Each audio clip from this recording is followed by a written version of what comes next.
말씀은 베드로전서 4장 15절에서 19절까지의 말씀입니다. 신약성경 381페이지에 있는 베드로전서 4장 15절에서 19절까지의 말씀을 한 절씩 교독하시겠습니다.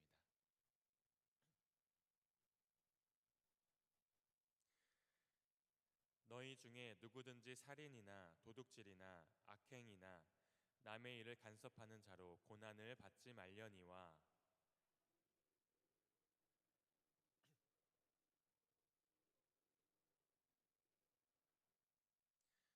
하나님의 집에서 심판을 시작할 때가 되었나니 만일 우리에게 먼저 하면 하나님의 복음을 순종하지 아니하는 자들의 그 마지막은 어떠하며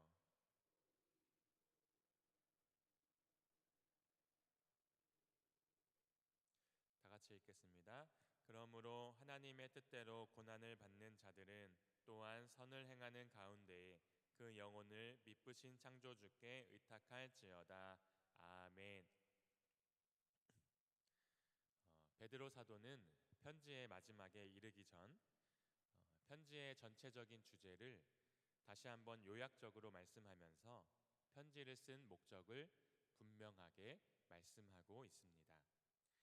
이 서신의 목적은 성도들 앞에 닥친 그 고난을 오히려 기뻐하며 하나님께 맡김으로써 고난에 당당히 참여하라고 권하고 있는 것입니다. 그래서 박해와 고난의 직면에 있는 독자들을 격려하고 용기를 주고 있습니다. 베드로전서의 요약본이라고 할 수 있는 오늘 본문을 통해 우리도 현재를 살아갈 충분한 힘과 방향을 얻게 됩니다. 그런데 어떤 사람이 타인이 당하고 있는 고난에 대해서 왈가왈부한다면 그것은 적절치 못할 것입니다. 고난을 당하고 있지 않고 잘 모르면서 고난을 기뻐하라고 한다면 그것은 참 가볍게 느껴질 수밖에 없습니다. 그러나 베드로 사도와 그와 함께하고 있던 교회 공동체는 많은 박해와 고난을 당하고 있었습니다. 지도자인 베드로 사도도 많은 고난을 견디며 이 말씀을 전하고 있기에 이 말씀은 고난당하고 있는 사람들에게 많은 위로가 되고 힘이 될 수 있습니다. 우리가 읽지는 않았지만 13절에 너희가 그리스도의 고난에 참여하는 것으로 즐거워하라 말씀하고 계십니다. 그리스도의 고난에 참여하면 그리스도의 영광이 나타날 때에 고난에 참여한 사람은 기뻐하고 즐거워하게 된다고 약속하셨습니다. 그리고 또 14절에는 너희가 그리스도의 이름으로 치욕을 당하면 복 있는 자로다 말씀하고 계십니다. 그리스도 때문에 치욕을 당하면 영광의 영, 하나님의 영이 그 치욕을 당하는 사람의 위에 계신다고 약속하셨습니다. 이렇게 저자는 고난을 이상하게 여기지 말고 고난에 참여하고 즐거워하라, 복이 있다고 말씀하고 있는 것입니다. 그런데 오늘 본문인 15절에는 앞에서와는 다르게 받지 말아야 할 고난이 있음을 말씀하고 있습니다. 성도가 받는 고난이 두 가지 종류가 있는데 하나는 지금까지 말한 그리스도를 위해 받는 고난입니다. 그리고 다른 한 종류는 15절 말씀처럼 살인이나 도둑질이나 악행이나 남의 일을 간섭하는 것으로 받는 고난입니다. 이 고난은 그리스도의 고난에 참여하는 것이 아니라 자기 죄로 인해 당하는 고난이기에 받지 말라고 말씀하고 있는 것입니다. 범죄 행위로 어려움이나 고난을 당하는 것은 우리가 갈 길이 아닙니다.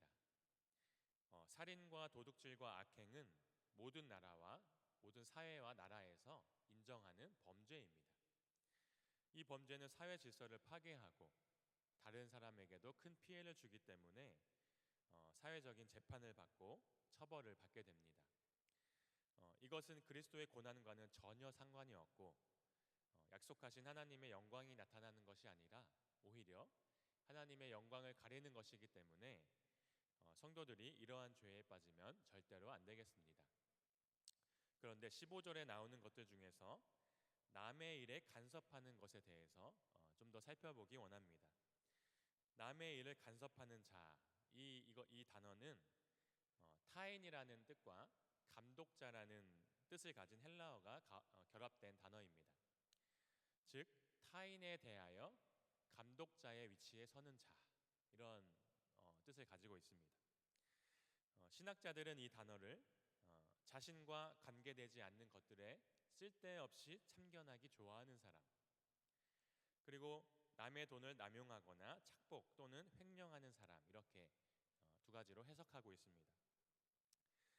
학자들에 의하면 당시 유대인들은 선민의식에 사로잡혀서 자기의 율법 지식을 내세우고 남의 일에 마치 감독관처럼 끼어드는 경우가 많았다고 합니다. 지금도 자신의 지식이나 경험을 토대로 다른 사람에게 불필요한 신앙적인 훈수나 남의 일에 쓸데없이 간섭하는 사람들이 충분히 있을 수 있습니다. 교회 생활, 신앙생활 하는 것에 대해서 왈가왈부하기도 하고 남의 가족이나 가정사에 대해서 왈가왈부하기도 합니다. 또 이에서 더 나아가 심지어 타인에게 정신적이고도 물질적인 피해를 입히는 사람도 있을 수 있습니다. 그러한 사람은 타인의 분노를 사게 되고 그 타인뿐만 아니라 자신도 큰 어려움에 빠지게 되는 것입니다. 따라서 남의 일을 간섭하는 자로 받는 고난은 분별력이 없는 어리석은 행동으로 인해 스스로 어려움을 자초하는 아주 무익한 고난이라고 할 수 있겠습니다. 다윗은 시편 141편 3절에서 간구합니다. 여호와여, 내 입에 파수꾼을 세우시고 내 입술의 문을 지키소서. 우리는 말로 생명을 살릴 수도 있고 생명을 짓밟을 수도 있습니다. 내가 피해를 당하기도 하지만 나도 모르는 사이에 내가 가해자가 되기도 합니다. 우리가 예수 그리스도의 십자가 복음을 통해서 구원을 받고 변화된 새 사람이 되었다면 우리의 입도 변화되어야 합니다. 타인의 어떠한 일을 알게 되었다면 내가 그것을 여기저기 퍼뜨리고 다니는 그런 입이 아니라 하나님께 올려드리며 중보해 줄 수 있는 입이 되어야 할 것입니다. 하나님께서도 이전에 높은 자리에 앉는 것과 랍비라 칭함받는 것을 삼가라고 하시면서 너희 선생은 하나고 너희는 다 형제니라, 이렇게 말씀하셨습니다.